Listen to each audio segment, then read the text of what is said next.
Le journal des journaux, la revue du web. Le journal des journaux, la revue du web.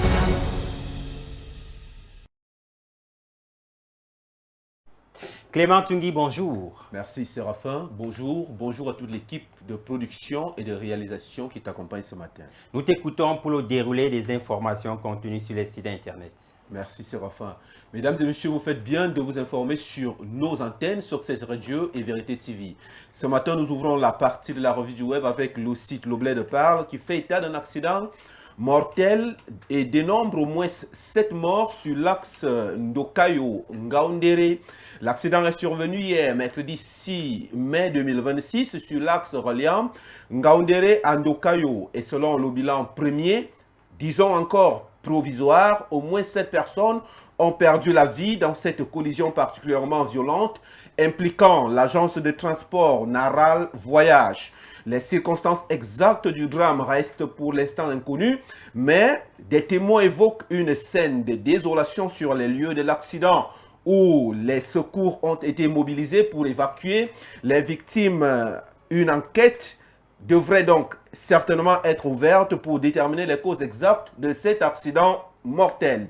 Le même site Le Bled Parle annonce dans sa page actuelle un réseau de fausses assurances automobiles démantelé à Yaoundé. Selon les informations recueillies, l'opération a été menée dans la nuit du 26 avril 2026, passée sur la route nationale numéro 10, précisément sur l'axe Yaoundé-Ayos.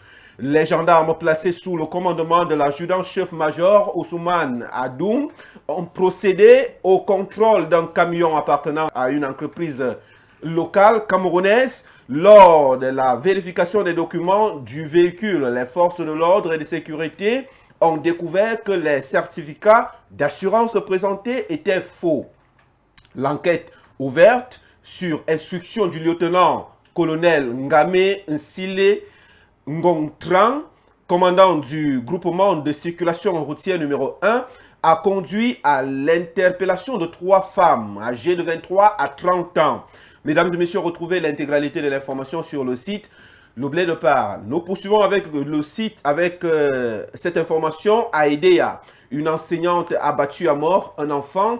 Une information publiée par le site Le Bled Parle. Selon les premières informations relayées, le drame sera survenu alors que la victime jouait avec l'enfant de la mise en cause. L'enseignante aurait reproché au garçon d'avoir cassé une chaise à son domicile. La situation aurait ensuite dégénéré, l'enfant subissant des violents coups qui lui auraient été fatals.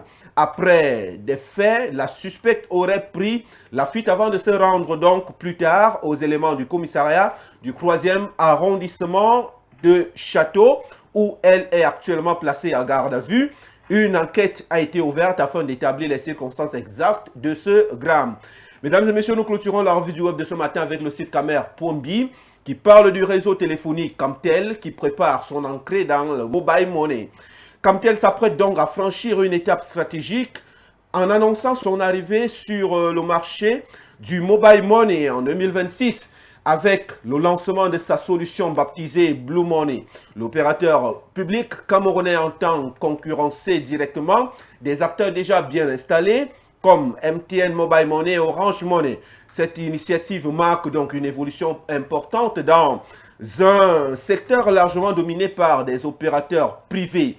Elle intervient dans un contexte de forte croissance du paiement mobile en Afrique centrale porté par l'adoption massive des smartphones et la digitalisation progressive des services financiers. Mesdames et messieurs, retrouvez également l'intégralité de l'information sur le site camer.bi. Nous nous donnons rendez-vous demain. Vous restez avec Séraphin pour la suite du journal.